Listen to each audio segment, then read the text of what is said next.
We often hear people say, stay the course. But what happens when you take more shots? When you start to experiment? There was so much opportunity in that unknown. It's a secret to creating a great future.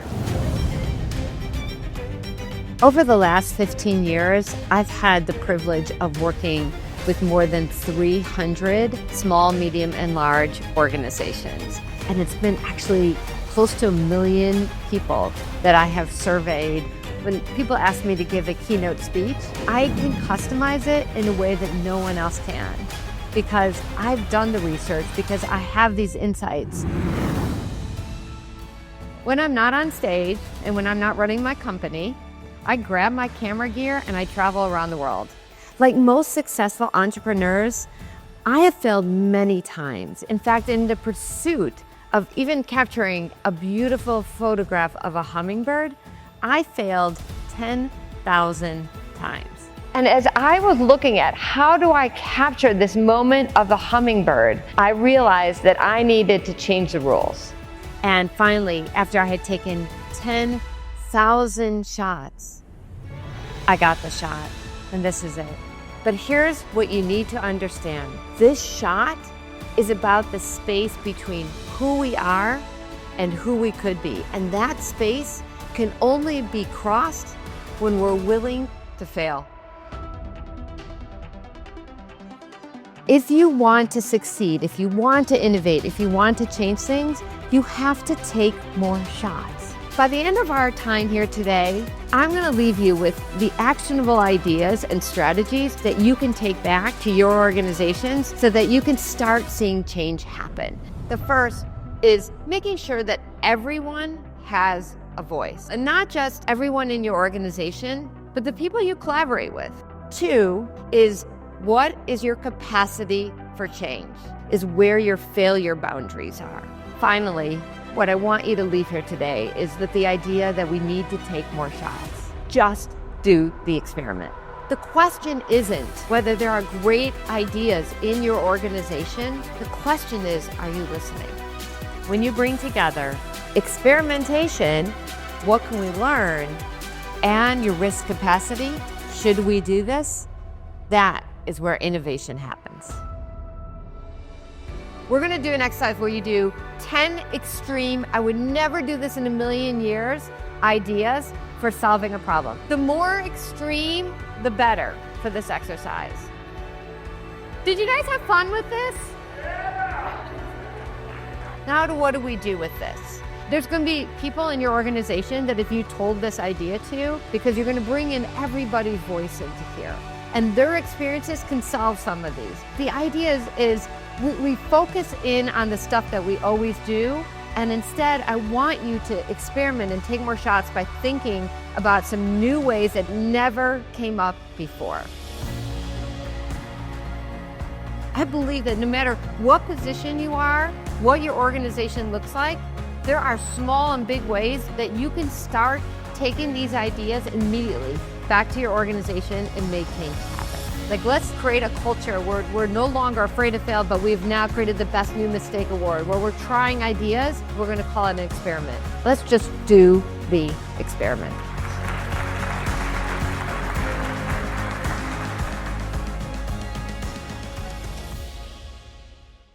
We think we plan everything down to the last perfect detail. If you've ever planned an event and then had a snowstorm come, or a speaker who can't show up because they lost their voice, we all know what it's like, right? To plan all these details and then have it kind of fall apart for us. Well, I'm here today to give you what you need to learn so that you can be more innovative in your organizations, which we all need, right? Are we all kind of looking to be innovative? I think so, yeah. And I'm going to share with you the framework I have and stories, but I also think it's important to share my own successes and my own failures.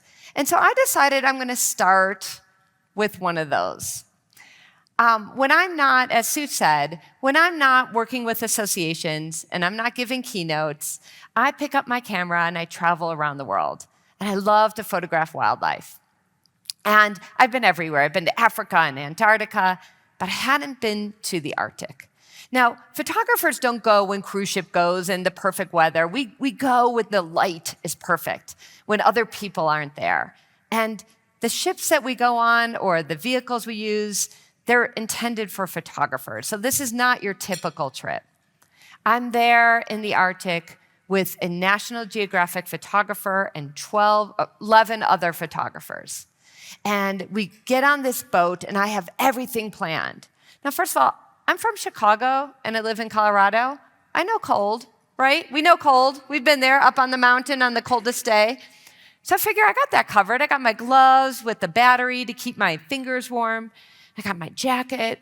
I've also been all around the world taking photographs of animals. So this is not going to be hard. I've photographed leopards and lions and penguins diving in and out of the icy water in Antarctica. Well, I get on the boat, and everything starts going wrong at the beginning. First, I find out that we could only get 500 meters to a polar bear. Like, we have to keep that distance. That's too far from my lenses. Also, I discover what cold is. So, those were my two glasses. Cold is minus 40 degrees. Minus 40. That's where Fahrenheit and Celsius meet, by the way. You should never, ever be in minus 40. And what happens is your brain stops thinking and your fingers stop working. I also discovered those gloves, you can't push a shutter on a camera, like something I should have tried out, but I didn't. So everything is going wrong for me. I am up there, this is me, I'm up there, and we took our boat. We are the northernmost boat in the world. We were so far north, there's no other boat. We're in this thing called the pack ice. And as we're up there, we wait for the polar bear to come to us. And it finally does. We get the word, we grab our gear, we go outside, and it's like nothing I've ever experienced. It's so cold. I'm pressing the shutter on my camera, but I can see that none of my photos are in focus. And I come back inside, and tears just start coming down my cheeks. I can't hold it in. I know this isn't the biggest thing and the worst thing in the world, but it is just devastating to be up there and to have this dream and not have it work. Well, the last day, we finally, we move out of the pack ice and we see these walruses, this mom and this pup, and it's this beautiful setting. The light couldn't be more perfect. Wildlife is unpredictable. You don't know what you're going to get. And we have this moment. So I grab my camera with all the other photographers, and I'm taking photos, and I'm getting the close-up, the portrait. And we come back inside, and I look, and I don't love anything I have. I really didn't capture anything great. But while this is happening to me, there's this other woman on the ship. Her name's Remy. And the first day, we're not on a cruise ship. We're on this expedition ship. The first day, she trips and gets a gash on her leg on some metal thing on the front of the boat. I think it's called the bow. She tripped. And for the rest of the trip, she has all the same challenges I have. It's too cold, but she also can't, she's not mobile. She can't move around with her gear. She can't climb down the icy ladder to get to the lower deck. But she got the best shot of the trip. And I'll show it to you in a second. Here's what happened. When Remy was faced with all the constraints, it's too cold, my lenses aren't long enough, I can't stand very long, I can't go down to the lower level. She looked at those constraints and said, what can I do within this? How can I capture? That's her photo. And it's stunning to me. It took my breath away because we all showed each other our photos at the end. And no one else got that shot because all the other photographers were at the lower level. I share this story because I'm here today to talk about the unexpected power of boundaries. And we are all, everyone in this room, whether you work at an association or at a hotel property or any type of organization, we feel today like we have to do more with less. And at the same time, we have to compete and we have to be innovative. I was speaking to somebody and he works in sales for the Park Hyatt, and we're talking about how do you get groups to understand the amazing property and the summertime and what they can offer. We are all facing challenges and competition, and how do we get more members to come to our organization? How do we get attendees to come, groups to book at our property? And I'm going to walk you through today the ideas that you can bring back, really practical ways that you can make this happen at your organization. What I did was when I started thinking about innovation, I started thinking about what is the difference between those organizations that are innovative, even in small little ways, opposed to those who are struggling, even though they have a lot of resources. And I looked into the million points of data that I've conducted in these workforce studies over the years. And you know what I found? I found that true innovation is not born from unlimited freedom, but from knowing your constraints. Now, I'm going to share with you a quick little story, and it's one of my favorite stories that illustrates this. I share this with people, and they get this aha moment. There was a landscape architect named Tatiana, and she was curious about how physical boundaries impact how kids play. So she asked a group of teachers to bring their preschool kids to a park. And when they got to the park, it had the swing and the slides, and then the big grassy area, and then a wide open space, no fence. They get there to the park, and the teachers don't give any rules, any instructions. When the kids get there, do you know what happens? They stayed on the playground. Not one kid ventured into the grassy area, which may sound like, oh, okay, they stay close. Maybe they're unsure, or they just stayed on the playground. And think of a playground. Playground, they tell you what to do, right? There's a swing, there's slides. This is how you play. Well, the next week, Tatiana had the same group of kids go to a different playground. This park, had the playground, the grassy area, and a big fence that enclosed the entire space. Can anyone guess what happened? Anyone? Yeah, they ran. Same group of kids. They ran for the fences. They were more imaginative and creative in their play. So why does this happen? This happens, I've seen this at every organization in every industry. Why does it happen that when we have those fences that we're more creative and imaginative? Because it creates that safety that we need. And without it, we stay in our playground. We stick with what we know. So what I'm going to share with you today are the 3 things that you need to know and the ideas that's going to spark the creativity within the resources you have. Everybody says, you got to think outside the box, right? Raise your hand if you've ever heard that, right? Think outside the box. Oh my God, right? What if we think inside the box?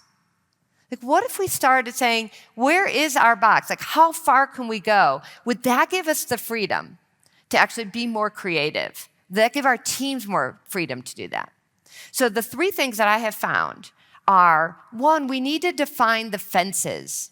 Now sometimes, and I have case studies that show that sometimes the fences can be moved, that an old membership rule or an old guideline is something that's out of date, and we can move that fence. But we still need to define where are the fences of where we can play. 2, we need to give everyone a voice. So as you think about that playground story, the kids didn't have a voice when they were on the swings and the slide. That was told, this is how you play. When they got to the park, they could decide anything they wanted. They could play anything, they could do any game or be as creative as they wanted. And 3, when you have that in place, that's when you can take more shots. And that's what the kids did. As they played, if this game didn't work, they tried something else. So I'm going to walk you through all 3 with a variety of different ideas that you can then take back to your organizations and start this on Monday. How's that sound? Does that sound pretty good? Okay, great. So the first is define the fences. And what I like to call it is we separate the what from the how. And I'm going to give you this little story that kind of explains it. there is Bank of America. Does anybody have a bank with Bank of America? Show of hands. Can I see it a little bit higher? Okay. Well, Bank of America decided that they wanted to find a way to get people to save more money. Now, that's the what. How can we get people to save more money? They didn't say we're going to create a savings program. They didn't say we're going to create an app, go create an app. They said the what. We want to save people more money. So they brought in their team, and they set 3 strict boundaries for them. They said, whatever we do, it has to use the existing technology. No new debit card, our exact platform.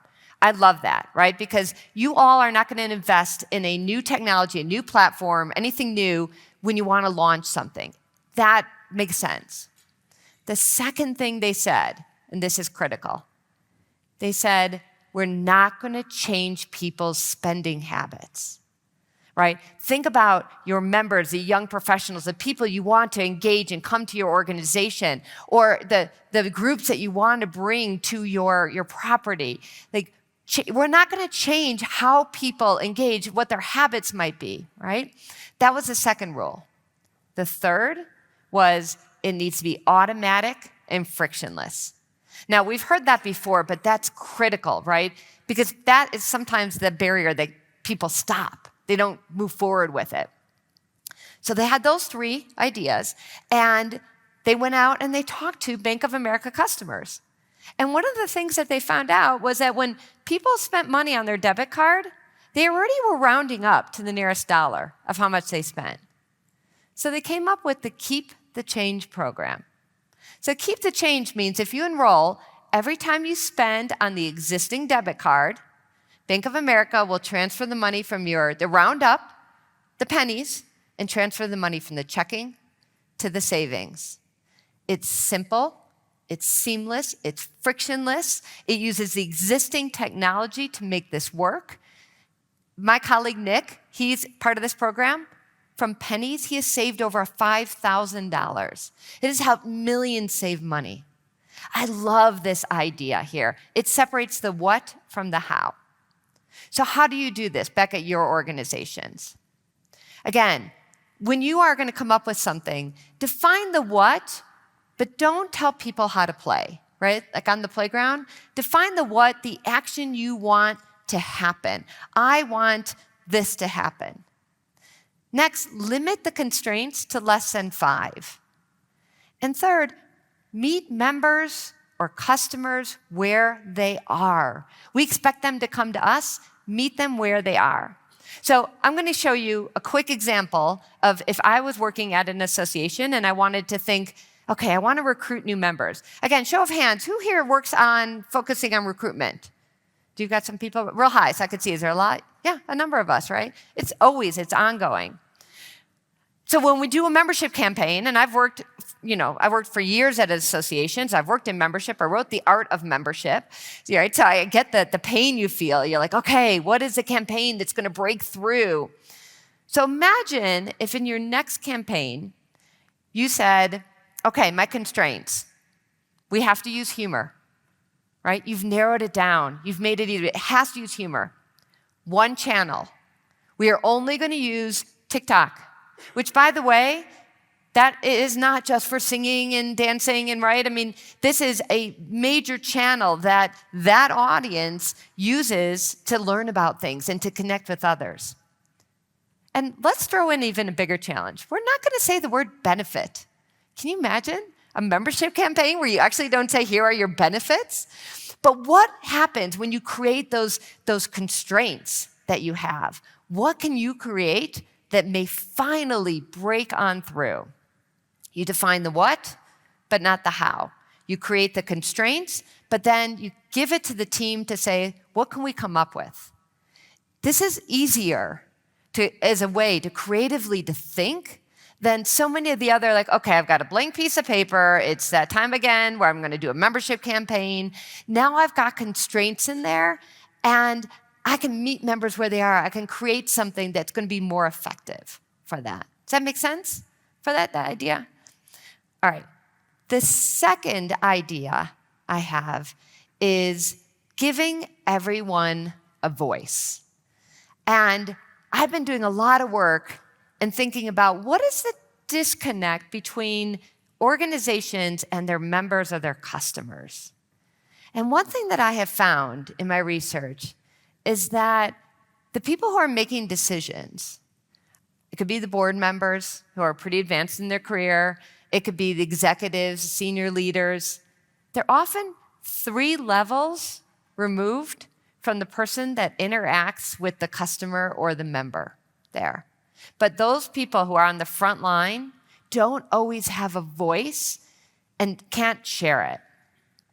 So as I was looking at doing research for this, and as I was thinking about what are ways that we can give people a voice, one of the stories I came upon was from Stanley. Now, Stanley, if I say Stanley and it was 15 years ago or 10 years ago, shout out what, like a long time ago when you think of Stanley. What do you think of? Green thermos. Yeah, the green thermos. Anything else? What else do you think of? What? Sorry, it's tools. What else? Working.